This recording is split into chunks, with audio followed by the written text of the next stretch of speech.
today we've got this. This is the JJRC Q36. Right then, let's open her up. Okay, so on top we've got a little accessory bag. We have a manual, and then inside some plastic we have the car as well as transmitter. Okay, let's tidy this up. Right, we'll come back to the transmitter in a moment. First of all though, what I'm going to do is zoom in slightly, because this car is a lot smaller than I'd imagined. I thought it was going to be a lot larger, and in fact it's not. It doesn't matter, I just needed to zoom in just so you guys can see it. So it's about the length of your hand, and well, this is it. Look at this. Nice little truggy-esque car. Nice little bumper on the front, spoiler at the back. Now you've got 4 push pins, one here, one here, one here, one here. These 4 push pins, when removed, will let you inside. So let's do that now, in fact. And then once these have been removed, excuse the hands folks, then we can see the motor and everything on the inside. Okay, so by removing the 4 push pins, as I say, the spoiler comes off, and then the body then gets removed as well. And this is what we have on the inside. So as you can see, we have the transmission unit, we have the battery, we have a little motor as well this side, and then we have the rest of the car. We have 4-wheel drive with this car. Now, as you can see, there are little rubber tyres on it with plastic hubs on the inside, so you don't want to be hitting this at speed, because those plastic hubs, they would just shatter. But to be honest, that looks quite good. Aluminium base. Yeah, that looks quite nice. Looks quite sturdy. Everything is screwed on quite well. There are also air breathable holes for the motor, which I like to see, because a lot of cheap cars don't have that, and the motor starts to overheat when you're going at full chat. But having a little bit of aeration there is always good. Now, obviously, as you can see, you've got the battery here. You've got 2 different types of cables. You've got the charging cable, which is this red one, and then you've got the white cable then, which plugs into the transmission unit at the top. And then when you turn on the car, then you have a little red LED in the top here, but also the battery is giving the whole car is giving the car the correct voltage then to start. Oh, if we just take that back out for a second. So there we go. This is the internals. Now you can get at it. This car does allow repairs. So you've got a couple of screws here and here. We've got full suspension front and back, which you can get access to as well, including removing the suspension racks. So that is good. So this car can have minor repairs done onto it. As you can see though, we have got full suspension at the back and full independent suspension on the front as well. Now, a little bit concerned, I don't know why these wheels are turned. I'm not going to force them should anything break, but normally whenever I get a remote control car, I take it out and the front wheels are the same as the back, they're almost straight.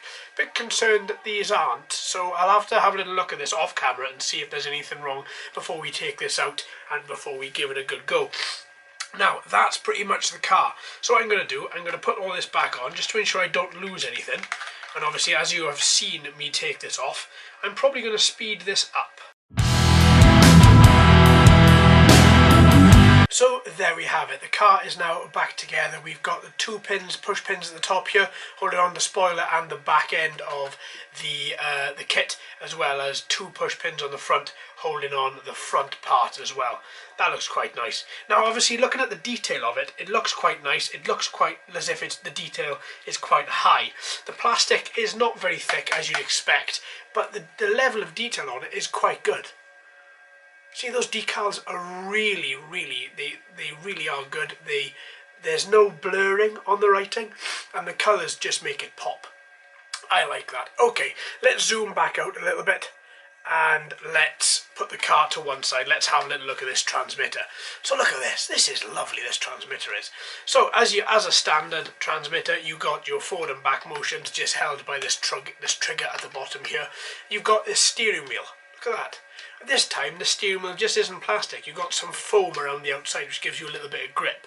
So if you are intending to turn corners quite quickly, then your fingers aren't going to slip on this wheel. That's a nice feature. I like that. Looking at the top, you do have a little telemetry screen here, as well as having a number of different buttons around the outside. So you've got this main button here. This is your on and off button. Then you've got all of your trim buttons around here. Right, now as this particular transmitter is used in other JJRC car models, these two buttons here don't do anything. These buttons are just taking photo and recording video. This car does not have a camera, so those are not used at all.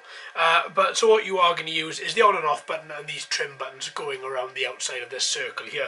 Now this telemetry screen, what does it show you? Well, it shows you the signal from the car to the transmitter, as well as battery of the transmitter, speed of which you are putting through the car, and also has a little kilometre an hour speedometer at the top as well, so you can see how fast the car is going.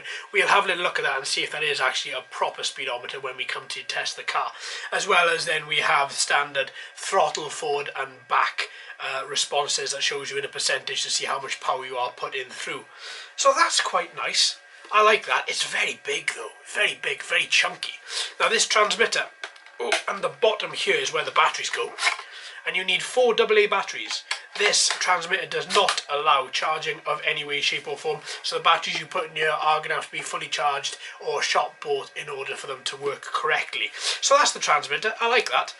It feels quite plasticky, but it also feels at the same time, when you've got it in your hand, it feels quite sturdy. But look at the size of it. It really is a large transmitter. Now your fingers can operate it correctly, and it's very large, but I think it's going to work quite well. I hope it's going to work quite well. So there we go. Well, that's the transmitter as well. So far we've looked at the car, that's the transmitter. Now let's have a little look at the accessory bags. You don't get a lot in here, you just get a couple of different parts that you may need, as well as some screws and 2 spare push pins, a Phillips screwdriver as well, should you need that to make the repairs that I spoke about earlier. And then of course we have a manual. Now this is quite a large manual. It's probably in quite a lot of different languages. No, it's not. It's all in English. So it tells you how to put the batteries in, tells you about the different parts of the car, tells you about how to charge the car, as well as how to look after the body, which ways to drive, which ways not to drive. So it gives you a good insight on how to use the car if you are new to remote control cars and remote control vehicles. So all in all, I'm really quite looking forward to taking this guy out. I really am. I think this is going to be quite, and I hope it's going to be quite a good vehicle, because JJRC are known for their quadcopters. This is the first car of theirs I'm going to try, so hopefully it is going to be good. So there we are, folks. Thanks ever so much for watching and listening. I've been JD. You've been fantastic as always. If you haven't already, please subscribe. Hello, welcome to all the new subscribers. I hope you're enjoying the channel. So until next time, my friends, happy racing.